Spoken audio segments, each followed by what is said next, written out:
on NEWSCENTER this Thursday night. The end of an era. The U.S. Federal Reserve hikes interest rates for the first time in nearly a decade. Markets react all across the globe.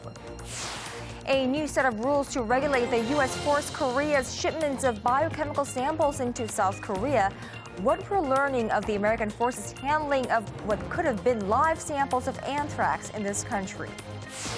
And North Korean millennials. We take a look at how this generation of young North Koreans are bringing about change in the reclusive state. Part one of our two-part Moon Kwon-young reports tonight. NEWSCENTER begins right now.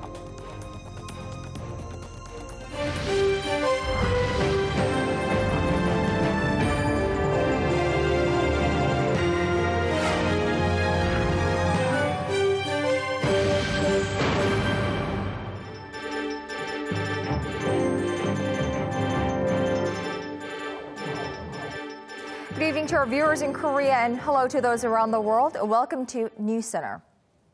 Yes, finally, the U.S. Federal Reserve is raising interest rates for the first time in nearly a decade.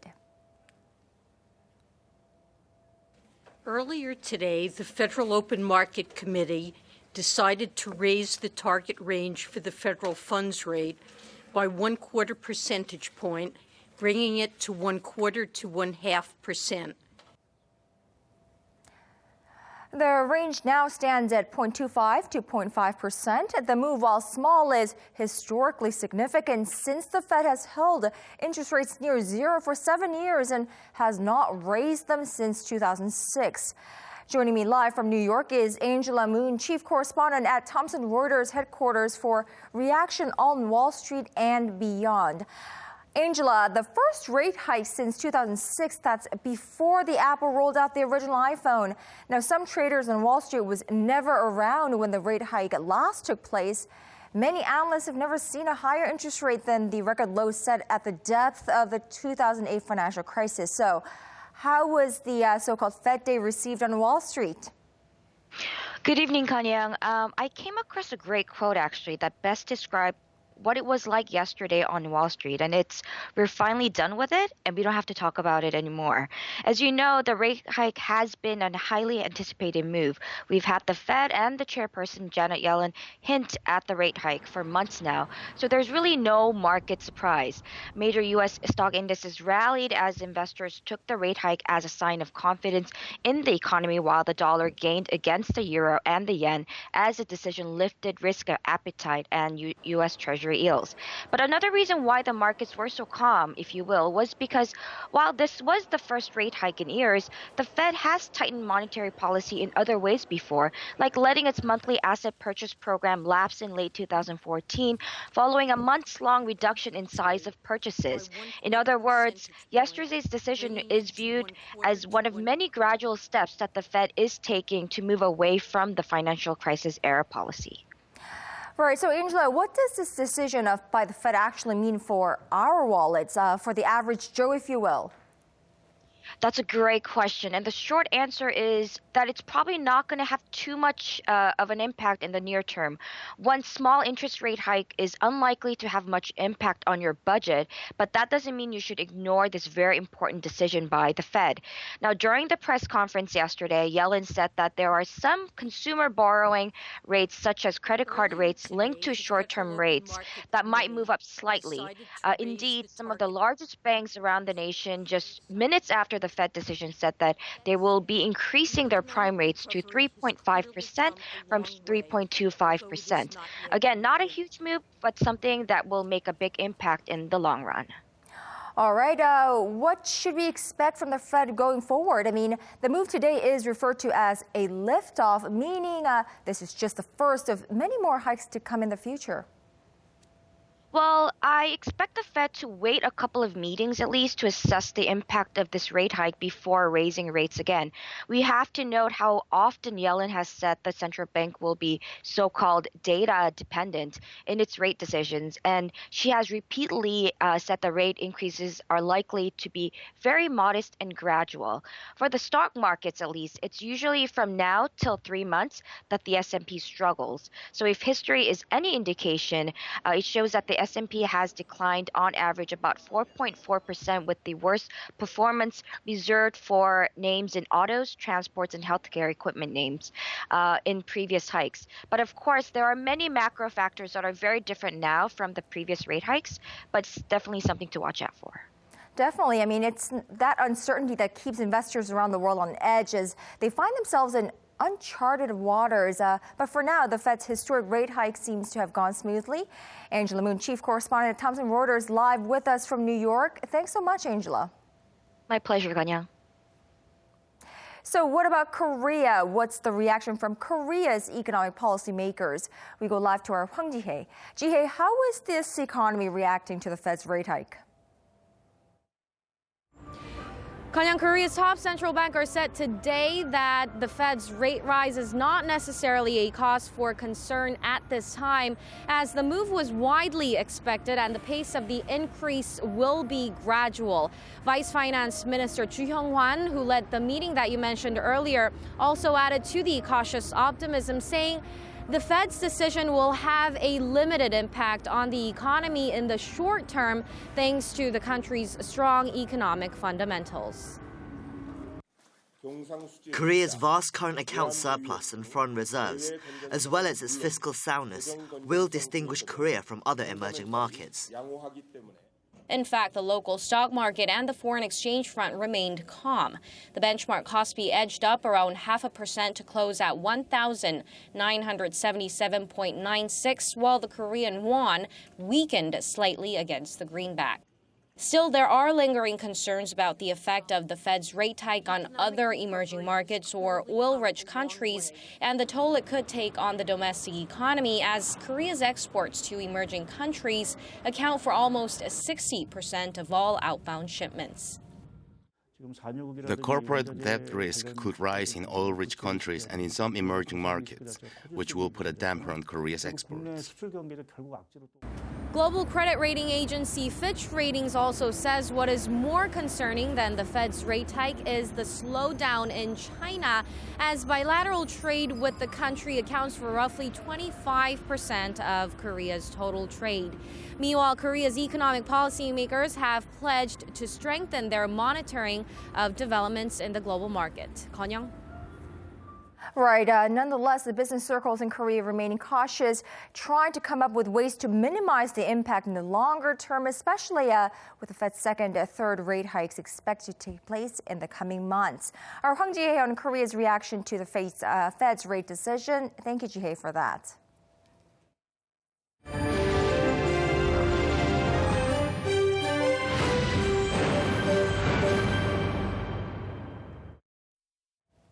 It was back in April when we learned that the U.S. Army facilities mistakenly shipped live anthrax bacteria to an airbase in South Korea. A joint South Korea-U.S. working group was established back then and has been investigating the case. After 8 months of investigation, the team has found that this type of shipments happened not once or twice, but more than a dozen times. The joint investigation team released a new set of guidelines effective immediately regarding shipments of biological samples from the U.S. to this country. Our national defense correspondent Kim Hyun-bin joins us from the Defense Ministry. So Hyun-bin, how did live anthrax end up being shipped to Korea in the first place? Well, Konyang, the ministry says the shipment of samples are part of the biodefense program against North Korea's growing biological threats. But the live sample sent in April to the Osan base was done by mistake. Korea and the U.S. have agreed on establishing a new set of guidelines to regulate U.S. forces Korea's shipments of live biochemical samples entering Korea. This comes after a live anthrax sample was mistakenly sent to the USFK biochemical laboratory at Osan Air Base in April.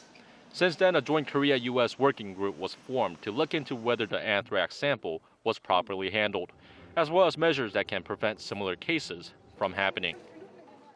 At no time were ROK or U.S. personnel in any danger of exposure as a result of our compliance with established safety procedures.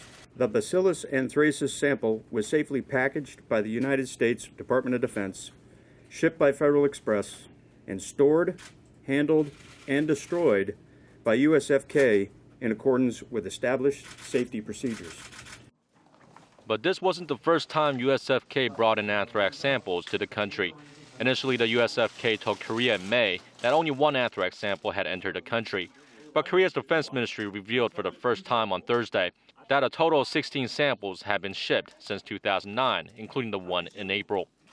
It was also confirmed that anthrax test samples were shipped to Korea 15 times from 2009 to 2014 for the purpose of equipment testing and proficiency training. The new guidelines will allow to jointly search any biochemical package coming into the country. The recommendation includes a notification process with information such as the shipping and receiving organization, the type, purpose and quantity of the sample, method of transport, and so on. The guidelines, which went immediately into effect, were signed during the biannual Joint Committee meeting of SOFA on Thursday. General Jang stressed the importance to continue Allies' biodefense program as North Korea is presumed to have 13 biological agents that could be used for terrorism or during an all-out war. Kon-young. Our joint efforts on biochemical weapons front can't stress enough the importance at this point. That was our national defense correspondent Kim Hyun-bin from the Ministry of National Defense. Thanks, Hyun-bin, for that. It's a new trainer jet, an improved version of the T-50 Golden Eagle supersonic. Korea unveiled its TX trainer jet today. It's designed specifically for sale to the U.S. Air Force. Now, if the country wins the deal for 350 jets next year, it could translate into more orders down the line and an even stronger alliance with the U.S. Well, that's according to President Park Geun-hye. For details, here's Arirang News Presidential Office Correspondent Song Ji-sun. The TX trainer is an upgrade of the T-50, also known as the Golden Eagle. It's designed for export to the U.S. Air Force and meets all of the listed criteria, including compliance with the gravity performance requirement that calls for an aircraft to maintain a set altitude and speed while in flight. The jet's predecessor, the T-50, co-developed with Lockheed Martin, has already been exported to 4 countries, including Indonesia and Iraq. The new jet was unveiled at a ceremony on Thursday at the Korea-U.S. Industries in Sacheon in Gyeongsang province.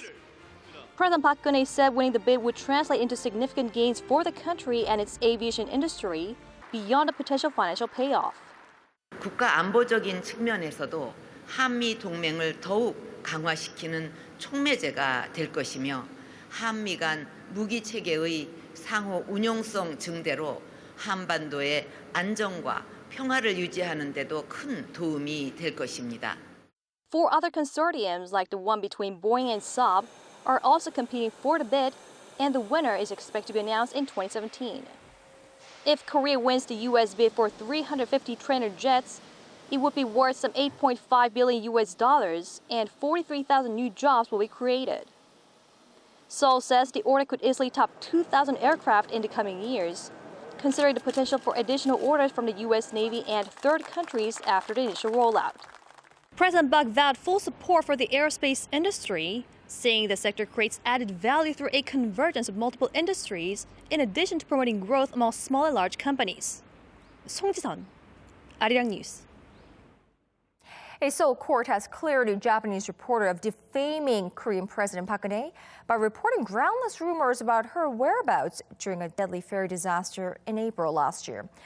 Well, the court cited press freedom as the reason for the ruling. Seoul's foreign ministry hopes that the verdict will mark an opportunity to improve Korea-Japan relations. Our Kim Min-ji reports. Not guilty.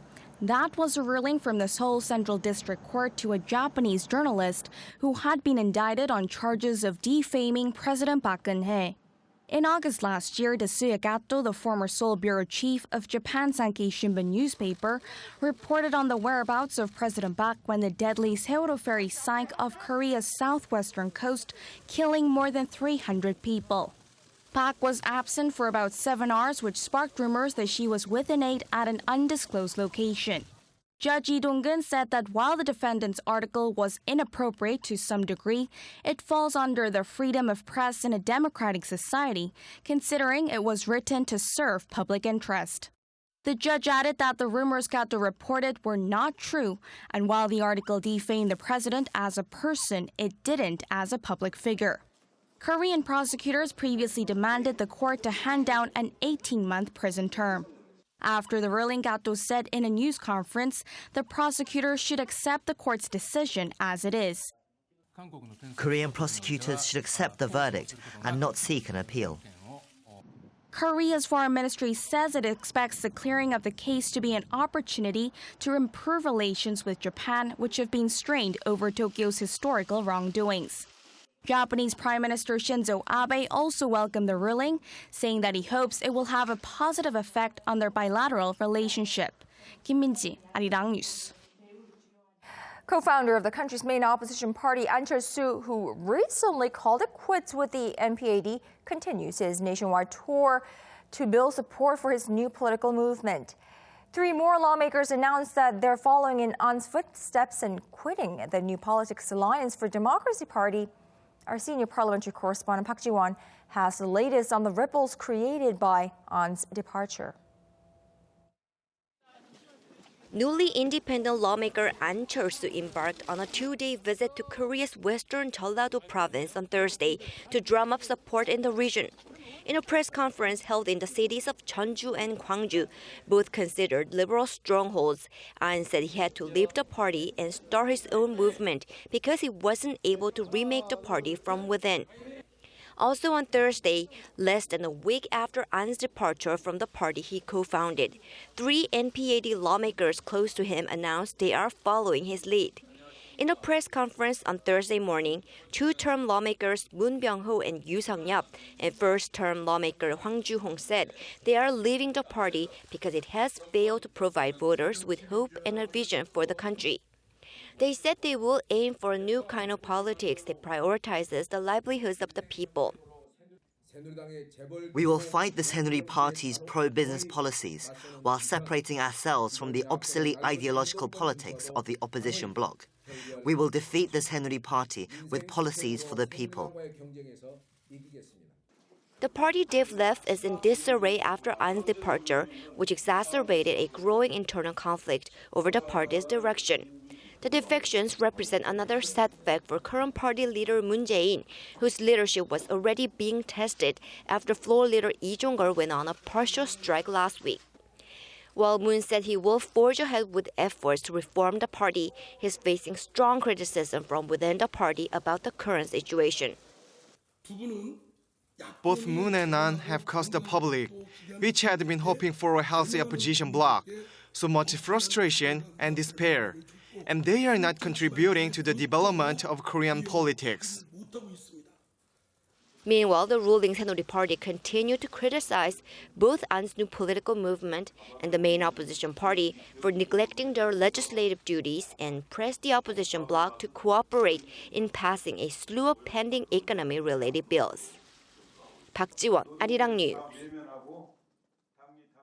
4 years ago on this December 17th, North Korean leader Kim Jong-il died. His son Kim Jong-un, who took power after the death of his father, has since built a fierce reputation for being ruthless, highlighted by a series of reshuffles. Our Connie Kim takes a look at how Pyongyang's power structure has changed over the last 4 years. These were the top 7 aides of the late North Korean leader Kim Jong-il, who were all in the front row at his funeral. Fast forward 4 years, and the only ones who remain are Kim Ki-nam, head of North Korea's propaganda ministry, and Choi Tae-bok, the chairman of the Supreme People's Assembly. The rest, they've either been removed from their positions or put to death. Kim Jong-un's reign of terror continues to this day. Former Defense Chief Hyun Young-chol was publicly executed in April, and Workers' Party Secretary Choi Ryong-hae has reportedly been sent to a rural collective camp for so-called re-education. More than 70% of senior officials in the party, military, and the government have reportedly been replaced during the young leader's relatively short reign. The list of the deposed includes Hwang Byung-seo, director of the General Political Bureau of the Korean People's Army, and Cho Young-won, deputy department director of the Workers' Party's Central Committee. Hwang and Cho have risen to become key officials, assisting Kim Jong-un 81 and 41 times respectively this year. North Korea experts in Seoul say Kim Jong-un replaced most of his father's aides with those loyal to him to head off a possible uprising against him. But now, after 4 years at the helm, he's gained a certain amount of confidence. Kim has gained confidence in his leadership during his 4 years in power, and he is expected to reduce his dependence on his father's close aides after the Workers' Party Congress in May.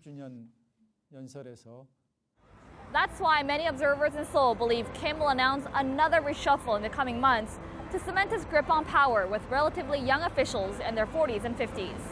Connie Kim, Arirang News.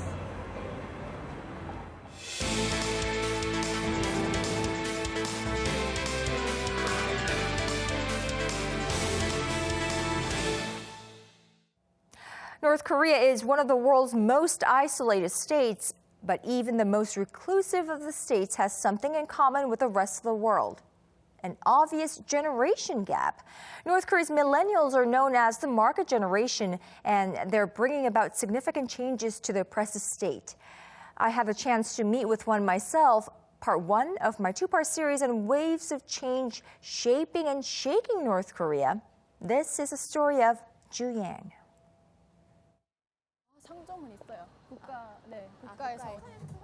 Wearing a ponytail high in a pair of fashionable skinny jeans, this 25-year-old blends right into the heart of Seoul's most hip neighborhood.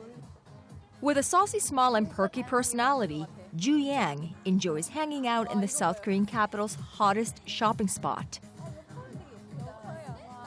Her interests: accessories, chocolate, celebrities, and cosmetics. 김정일? 김정일 안경. But Kim Jong-il? You mean the late leader of North Korea, Kim Jong-il, whom the rest of the world refer to as dictator? When I was 13 years old, I started a private business selling goods like socks, candies, biscuits, and rice cakes on traditional holidays. I sold work socks and gloves. I bought them wholesale from a friend who had relatives in China and resold for a profit in the black market at home. Ju Yang is from Cheongjin, North Korea, an industrial province near the North Korean border with China. She escaped from the rogue state 4.5 years ago. The 25-year-old is nothing like the older generation North Korean defectors. She's part of North Korea's millennials, those born in the 1980s and 90s, and make up about a quarter of the regime's population of 25 million.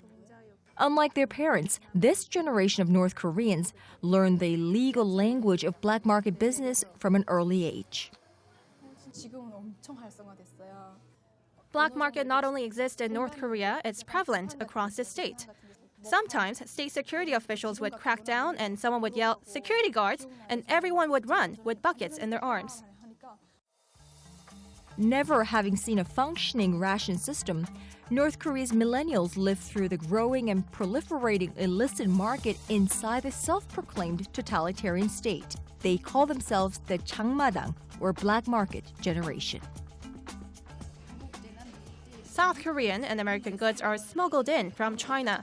And whenever they see customers who appear interested in South Korean products, they whisper and cautiously pull out South Korean goods from below. Those products are very popular. It's not just manufactured goods that these young North Koreans are exposed to. North Korean millennials are coming of age at a time of secretive but unprecedented access to technology and foreign media. When Gangnam Style became a hit in the South, within a few days, young North Koreans were dancing to the music behind closed curtains. And the movie Frozen became available on CDs in the black market just days after it opened in Seoul. They made their way into the black market in CDs, USBs, and those tiny SD cards. People up there know South Korean celebrities, actors, and singers better than you. The popularity of foreign media rapidly growing in a state where watching or listening to foreign, especially South Korean media, is defined as a crime against the state, punished with time in labor camps and even public execution. But the black market continues to flourish because corruption and bribery are so entrenched in modern North Korea. If someone gets caught with illegal DVDs or selling South Korean goods, the security police can easily be bought off. Why?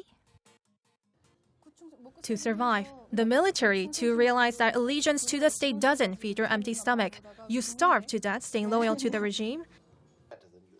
To Andrei Lonkov, a Russian historian of North Korea who lived and studied in Pyongyang in the 1980s, this is the largest social change in North Korea in his lifetime.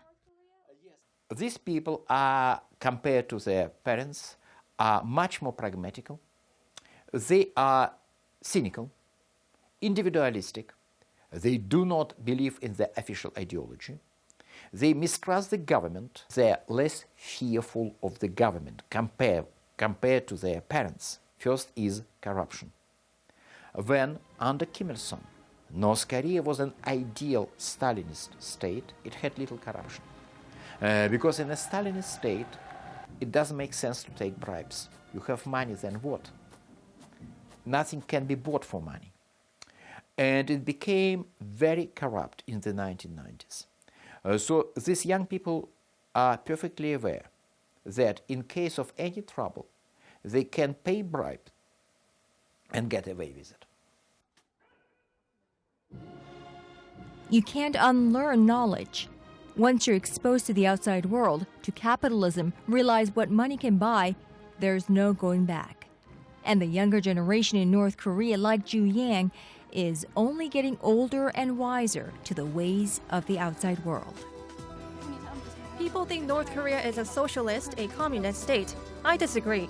North Korea is the initial stage of capitalism.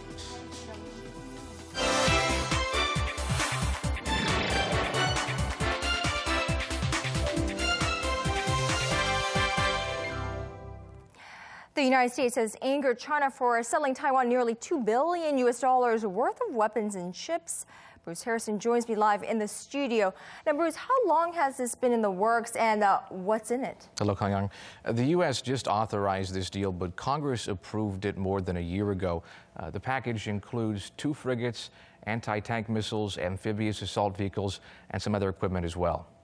Well, Bruce, China considers Taiwan a renegade province, and the U.S. has just given it more weapons. How does this bode for U.S.-China relations? The U.S. said that it's not changing what it calls its one China policy. And now that means that the U.S. will still not recognize Taiwan as an independent state. But Obama approved the deal anyway because Washington does believe Taiwan should have a credible defense under a nearly 40-year-old act which defines relations with authorities in Taipei. China was quick to threaten sanctions against U.S. companies involved in the deal. But it's unclear how sanctions would impact future deals or deals those companies already have with the Chinese government. The U.S. companies involved in the arms sale have severely violated China's sovereignty and security, and thus will not be allowed to cooperate with the Chinese government and enterprises. The sale is especially sensitive right now because of a power struggle in the South China Sea. Beijing's been building islands in those waters to gain more control over major shipping lanes. The U.S. has said it won't stop patrols despite China's claims of sovereignty. Russian President Vladimir Putin says he sees no hope of repairing ties with Turkey after it shot down a Russian fighter jet last month. Putin criticized the country Thursday at his annual press conference and used the opportunity to share a gloomy outlook for relations with other countries as well. On neighboring Ukraine, Putin said he anticipates relations to only get worse. The 2 countries have been squaring off since Russia annexed the Crimean Peninsula last year. We are not interested in worsening the conflict. On the opposite, we are interested in resolving this conflict as soon as possible. Putin said Russia doesn't plan to introduce any new sanctions against Ukraine, but it won't be given any concessions or preferences. Now, Bruce, relations between the U.S. and Cuba has been the most friendly in more than 5 decades today. Now, commercial flights are expected to resume shortly, and Cuban baseball players who've been playing in the U.S. are finally returning home after fleeing their country illegally. That's right. Since Obama restored diplomatic ties between 2 countries, a lot of progress has been made, and then there's a goodwill as well. As far as the flights, officials from both countries recently said there's been some headway. An announcement is expected soon. That would be huge for Cuba's tourism industry, one of the main areas Havana wants to benefit from reestablished diplomatic ties. And then there's the goodwill. 8 American baseball players visited Havana this week, only the 2nd time since the Cuban Revolution in 1959. This is a wonderful day. There are no words that can express the wonder of the moment. We are all grateful to receive this opportunity. We're always Cuban. Yasiel Puig's one of those players. In 2002, he paid smugglers to help him defect to play ball in the U.S. And then he went on to become very successful, signing a $48 million contract with the LA Dodgers. That's correct. Right. I mean, but it's really unfortunate that that is still the only way for Cuban baseball players to come to the U.S. and play baseball. That's right. I mean, it's only been about a year since ties are reestablished, and they're taking things step by step. But you're right, that is the only way for a Cuban to play ball in the MLB. But next year, they're hoping to restart preseason baseball games in the United States, something they haven't done since 1961. And maybe that will help ease tensions even more. And getting on a roster on a major league team will not involve a boat and coming across the sea to the United States. Right, and not breaking the law. So hopefully we will head in that direction very soon. All right, Bruce, thank you so much for that today. Thanks, Kanya.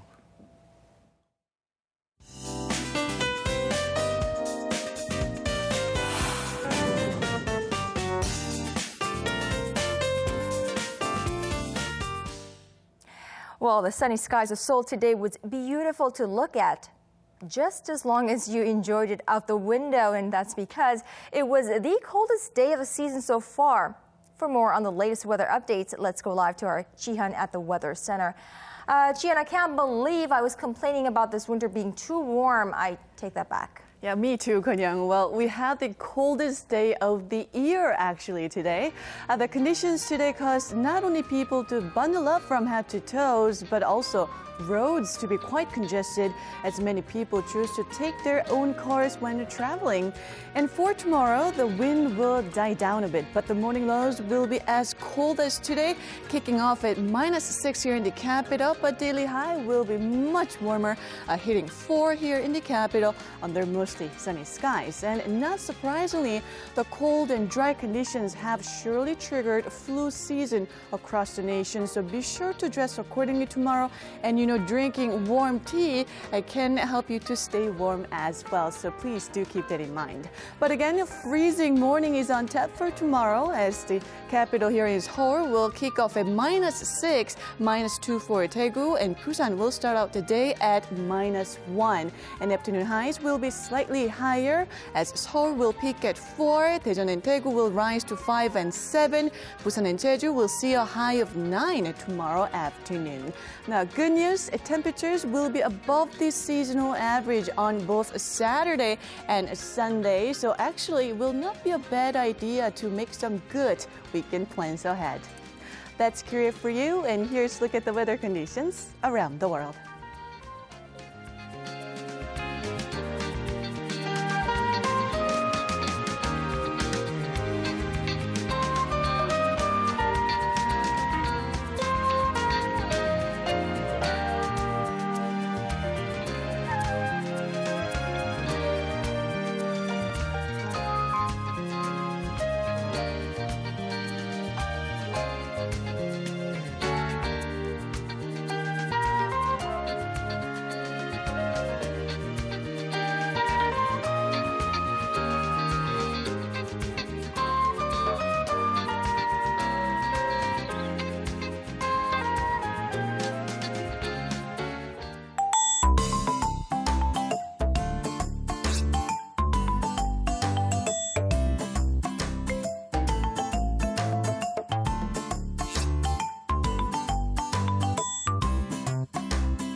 Well, that is our broadcast on this Thursday night. I'm Moon Gun-young. Thank you everyone for watching, and we hope to see you right back here, same time tomorrow on NEWSCENTER.